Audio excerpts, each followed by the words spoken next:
नमस्कार विद्यार्थियों, हम कक्षा 10 की एसएसटी के बारे में अध्ययन कर रहे थे, जिसमें हमारा अध्याय चल रहा था स्वर्णिम भारत प्रारंभ से 1206 तक। ठीक है, जिसमें हम आज अध्ययन करेंगे गुर्जर प्रतिहार के बारे में, यानी गुर्जर प्रतिहार वंश के बारे में हम अध्ययन करेंगे कि इसमें कौन कौन से प्रतापी सम्राट हुए। अब देखो, इस राज्य की जो स्थापना है वो नागभट्ट नामक शासक के द्वारा की गई थी। स्थापना इसके द्वारा की गई थी, नागभट्ट के द्वारा स्थापना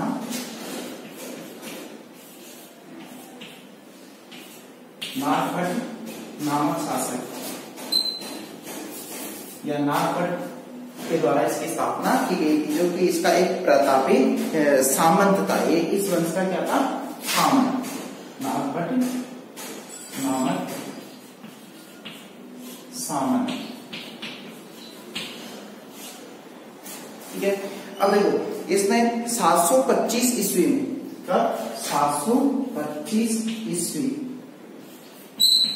725 ईस्वी में गुजरात में स्थापना की थी। कहां पे स्थापना की थी? गुजरात।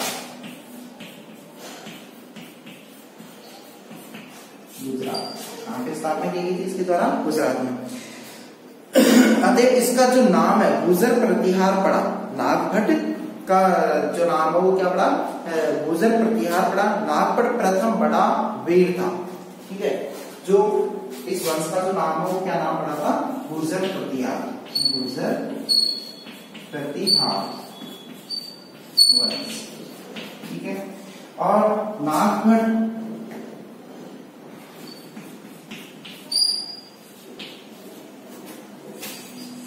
प्रतापी, नागभट्ट प्रतापी सम्राट, शासक, उसको शासक कह सकते हैं। ठीक है, तो गुर्जर प्रतिहार वंश जो कि नागभट्ट प्रतापी शासक हुआ था इसमें, और इसकी स्थापना कहां पे की गई थी? इसके द्वारा गुजरात में नागभट्ट प्रथम नामक के द्वारा, और 725 ईस्वी के अंदर। ठीक है, इसके बाद में एक सम्राट आया जो जिसका नाम था वत्सराज। वत्सराज इस वंश का पहला शासक है, यानी गुर्जर प्रतिहार वंश का जो पहला शासक है, पहला शासक कौन हुआ है? वत्सराज।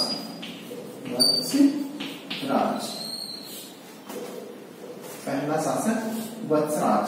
ठीक है, जो कि इसका पहला शासक वत्सराज हुआ है, और इसने सम्राट की पदवी धारण की। इसने किसकी पदवी धारण की? सम्राट की पदवी। वत्सराज ने सम्राट की पदवी धारण, यानी सम्राट के द्वारा कौन सी पदवी धारण की गई थी? वत्सराज के द्वारा सम्राट की पदवी धारण की गई थी। ठीक है, जो कि अब देखो सम्राट की पदवी धारण की वत्सराज के पुत्र, वत्सराज का जो पुत्र था वो नागभट्ट द्वितीय। वत्सराज का जो पुत्र है वो कौन है? पुत्र नागभट्ट द्वितीय, सेकंड हुआ है। नागभट्ट द्वितीय जो वत्सराज का क्या था? जो इसका पुत्र हुआ है। इसका वत्सराज का जो पुत्र है नागभट्ट द्वितीय के नाम से फेमस हुआ था, यानी इसका जो नाम था नागभट्ट द्वितीय, जो कि 816 में, कब? 816 ईस्वी, कब? 816 ईस्वी के अंदर ये शासक है बना नागभट्ट द्वितीय, और कन्नौज पर अधिकार कर लिया। 816 में ये शासक बना नागभट्ट द्वितीय, लेकिन इसने कहां पे शासन कर लिया था? कन्नौज पर अधिकार। कन्नौज पे अधिकार किसका हो गया? नागभट्ट द्वितीय का अधिकार हो गया। इस तरीके से ये गुर्जर प्रतिहार वंश ये चल रहा था। ठीक है, अब 816 में लगभग कन्नौज पर अधिकार करके, किसके द्वारा? नागभट्ट द्वितीय के द्वारा। तो इसने नागभट्ट द्वितीय जो कि राष्ट्रकूट राजा गोविंद तृतीय से पराजित हुआ। किसे? राष्ट्रकूट जो राजा है नागभट्ट द्वितीय, किसके द्वारा हराया गया था? राष्ट्रकूट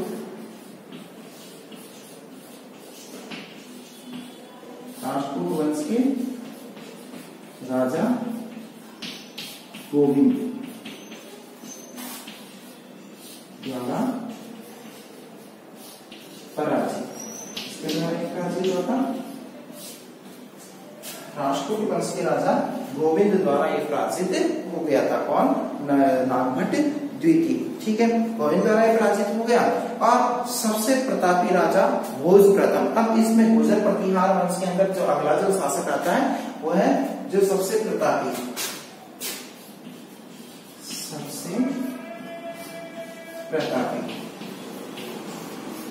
शासक भोज। कौन हुआ है? भोज। भोज इसका सबसे प्रतापी शासक होता है, जो कि इसके नाम से फेमस था। ये मिहिर भोज के नाम से फेमस हुआ, यानी ये सबसे प्रतापी राजा भोज था। राजा भोज आगे जाके किस नाम से फेमस हो गया? मिहिर भोज के नाम से। मिहिर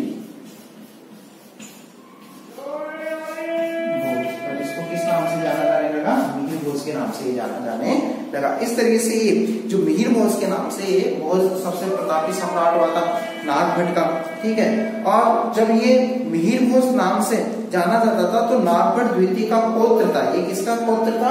नागभट्ट द्वितीय का पौत्र था। नागभट्ट द्वितीय का इस नाम से क्या लगता था? ये पौत्र।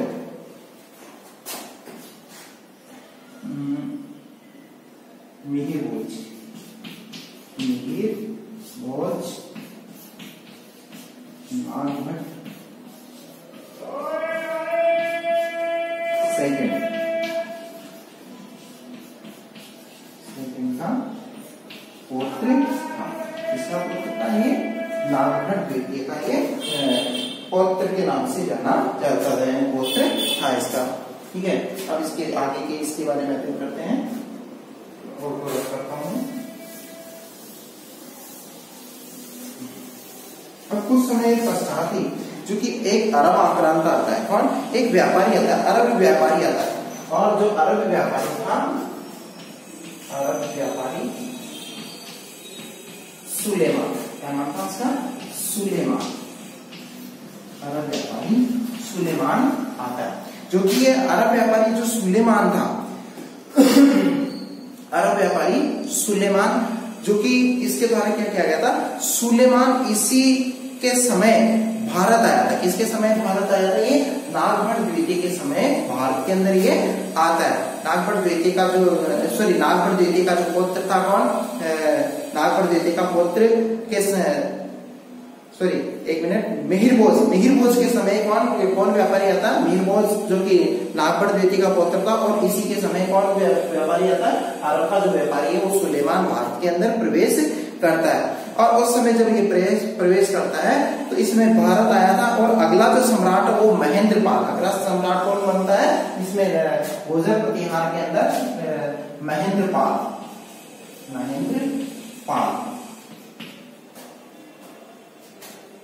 सम्राट महेंद्रपाल, जो कि किसके बाद में शासक बनता है? ये मिहिर भोज के बाद में ये शासक बनता है। गुर्जर प्रतिहार वंश के अंदर ये शासक बनता है। और जब ये ये जो महेंद्रपाल है, महेंद्रपाल का जो पुत्र महिपाल वो राष्ट्रकूट राजा इंद्र तृतीय से क्या हो जाता है? पराजित हो जाता है। महेंद्रपाल का पुत्र, महेंद्रपाल का कौन? पुत्र। महेंद्रपाल का जो पुत्र है वो है महिपाल। कौन है? महिपाल।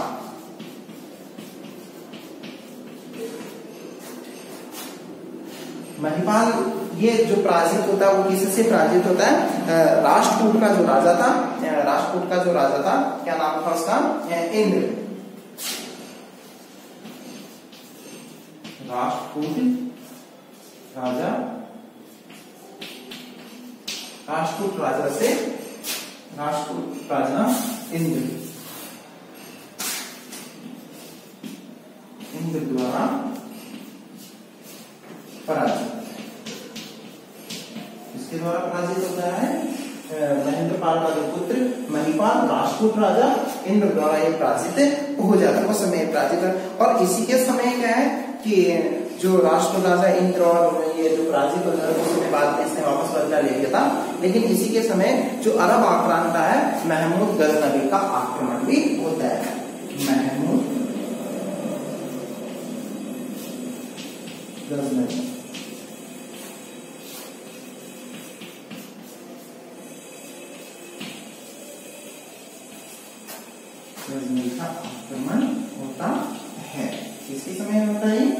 ये इन महेंद्रपाल के समय में यहाँ पे आक्रमण कर दिया जाता है, यानी इस समय इसका आगमन होता है, आक्रमण कर देता है। कन्नौज शासक के जो राज्यपाल, कन्नौज का जो शासक कौन था? राज्यपाल। कन्नौज शासक, राज्यपाल, कन्नौज शासक राज्यपाल। अब देखो कन्नौज शासक जो राज्यपाल है, कन्नौज का शासक जो राज्यपाल है, वो राज्यपाल बिना लड़े भाग खड़ा होता है। मतलब किससे? इनसे, महेंद्रपाल से है, बिना लड़े राज्यपाल क्या है? कन्नौज शासक राज्यपाल, राज्यपाल कन्नौज का जो शासक है राज्यपाल बिना लड़े भाग खड़ा होता है, यानी युद्ध किए बिना क्या है कि मैदान छोड़ के चला जाता है। ठीक है। और इसके बाद में महमूद की अधीनता स्वीकार कर ली जाती है। किसके? महमूद की, जो इसका युद्ध किससे हो रहा था? राज्यपाल का युद्ध किससे हो रहा था? महमूद गजनवी से युद्ध हो रहा था। ठीक है। महमूद गजनवी से जो युद्ध हो रहा था, उस समय क्या करता है? राज्यपाल युद्ध नहीं करके और युद्ध का मैदान छोड़ के भाग जाता है, उससे युद्ध करने के अंदर असमर्थ होता है। लेकिन कन्नौज में क्या होता है? कन्नौज में गढ़वाल अथवा राठौड़ वंश का उद्भव होता है। कन्नौज के अंदर किस वंश का उद्भव होता है? कन्नौज में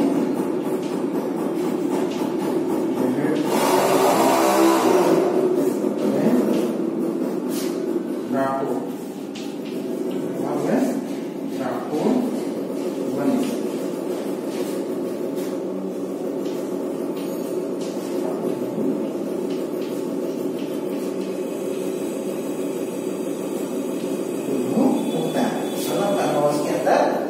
गढ़वाल व राठौड़ वंश का उसी समय क्या हो जाता है? उदय होता है। और जब ये उदय होता है कन्नौज के अंदर, ठीक है, तो इस तरीके से क्या है कि वहां पे ये गुर्जर प्रतिहार वंश है वो धीरे धीरे समाप्ति की ओर चला जाता है। इसके जो कमजोर राजा वो आ जाते हैं। और 11वीं शताब्दी में द्वितीय चतुर्थांश में बाड़ी के गुर्जर प्रतिहार वंश को सदा के लिए उखाड़ दिया गया। मतलब किनके द्वारा उखाड़ दिया गया था? गढ़वाल वंश, यानी 11वीं शताब्दी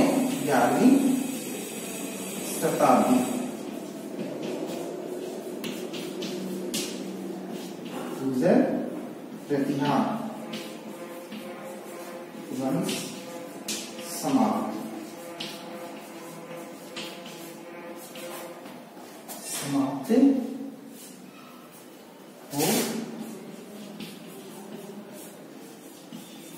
हो जाता है। यानी जो 11वीं शताब्दी है, 11वीं शताब्दी में क्या होता है? गुर्जर प्रतिहार वंश क्या है? धीरे धीरे समाप्ति की ओर अग्रसर हो जाता है।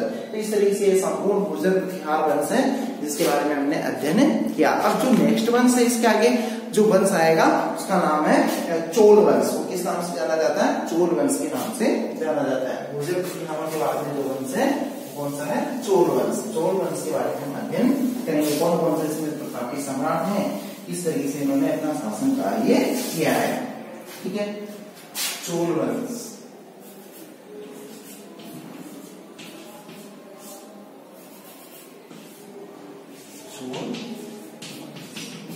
अब देखो चोल वंश जो कि ये प्राचीन दक्षिणापथ के 3 प्रमुख राज्यों में से एक था। कहां से था ये? प्राचीन समय के अंदर प्राचीन दक्षिणापथ, कौन से? दक्षिणापथ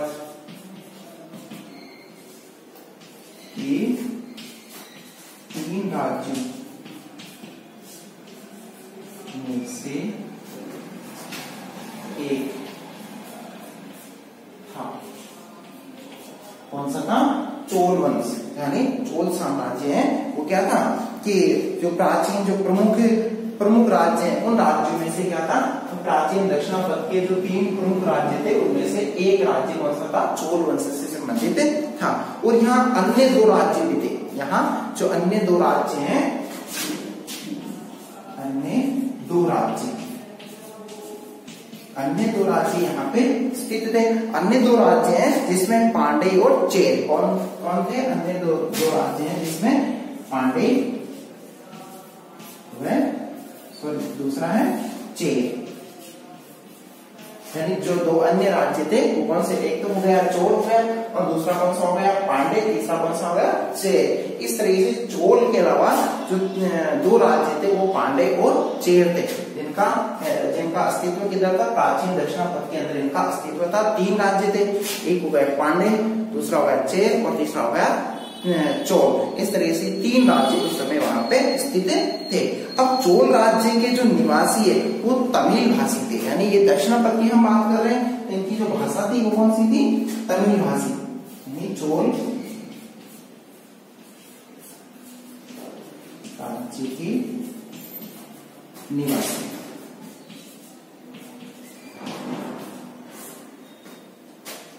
तमिल भाषा, कौन सी भाषा बोलते थे, तमिल भाषा का बोलबाला अधिक है, यानी तमिल भाषी ये लोग थे। कौन, इसका नाम क्या, चोल साम्राज्य के लोग। और इसमें जो साहित्य लेखन को जो प्रोत्साहन मिला था, मतलब इस समय सबसे ज्यादा प्रोत्साहन किसको मिला था, चोल साम्राज्य के अंदर साहित्य लेखन का कार्य भी किया जाता था। साहित्य लेखन को प्रोत्साहन, मतलब उस समय इसको प्रोत्साहन दिया जा रहा था, साहित्य लेखन को भी प्रोत्साहन उनके द्वारा दिया जा रहा था। और साहित्य लेखन का जो काम किया जा रहा था वो कौन सी भाषा का इस्तेमाल किया जाता था, तमिल भाषा का उस समय प्रयोग किया जाता। कौन सी भाषा का प्रयोग करते थे, तमिल भाषा का ये प्रयोग करते थे। और 100 मील लंबे बांध का भी इस समय क्या हुआ था, निर्माण हुआ। इनके चोल साम्राज्य के समय क्या हुआ था, 100 मील लंबे बांध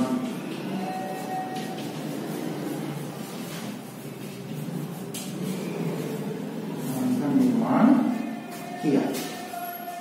किस वंश के समय किया गया था, ये चोल वंश के समय जो कार्य किए थे उस समय चोल राज्य के निवासी तमिल भाषी थे। साहित्य लेखन को भी प्रोत्साहन मिल रहा था। 100 मील लंबे बांध का भी उस समय क्या किया गया था, निर्माण कार्य किया गया था चोल साम्राज्य के समय।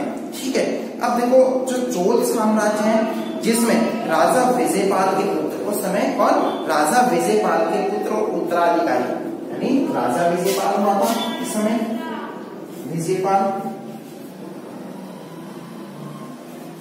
के पुत्र, यानी विजयपाल के पुत्र वह उत्तराधिकारी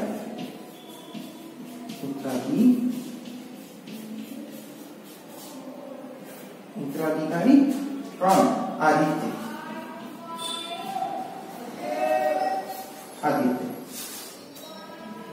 राजा विजयपाल के पुत्र व उत्तराधिकारी कौन, आदित्य।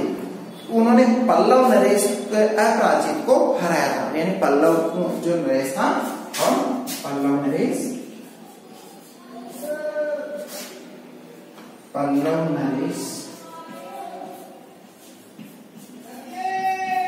को पराजित किया,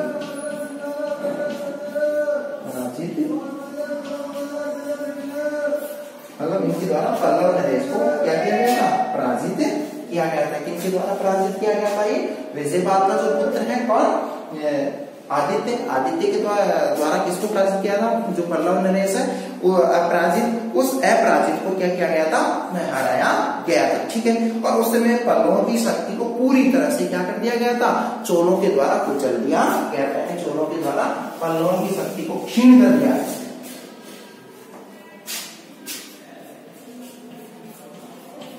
चोलों द्वारा पल्लवों की शक्ति को नष्ट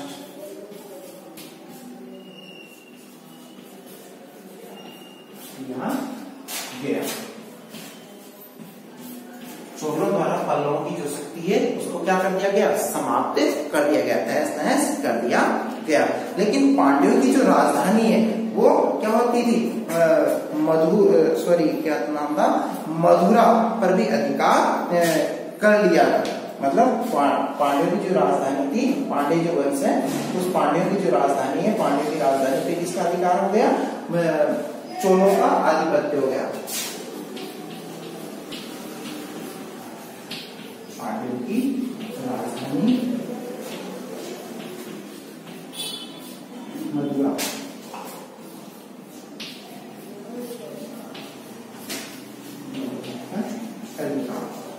पांडवों की राजधानी है मदुरा, उस मदुरा पे क्या कर लिया गया, इनके द्वारा अधिकार कर लिया गया।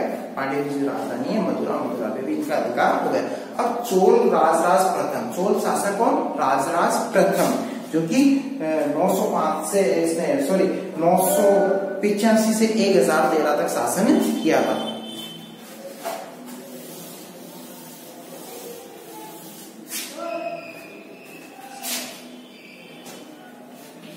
चोल शासक राजराज प्रथम, उन्होंने 981 से 1013 ईस्वी तक क्या किया गया था, इनके द्वारा शासन किया गया था। इनके द्वारा, राजराज प्रथम के द्वारा, जो 985 से 1013 तक। और कहां तक, मद्रास, मैसूर, कुर्ग, कहां तक इनका शासन था, मद्रास, मैसूर और कुर्ग, यहां तक इनका क्या था, शासन था। और सिंहल देव को भी अपने अधीन किया गया था। कुर्ग व सिंहल को भी अधीन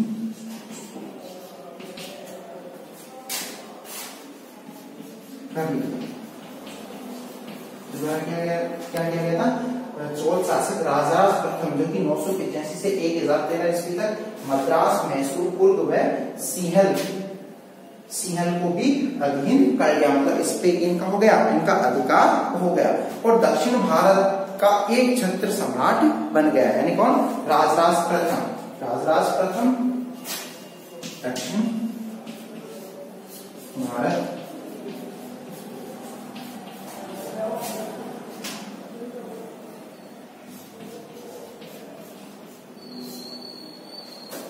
एक छत्र सम्राट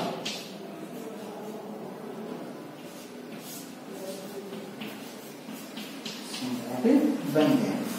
और दक्षिण भारत का एक छत्र सम्राट कौन हो गया, राजराज प्रथम बन गया। अब जो राजराज प्रथम है, वो जो दक्षिण भारत के अंदर, दक्षिण भारत के अंदर जो एक छत्र जो साम्राज्य इनके द्वारा कायम किया गया था अपनी शक्ति के द्वारा,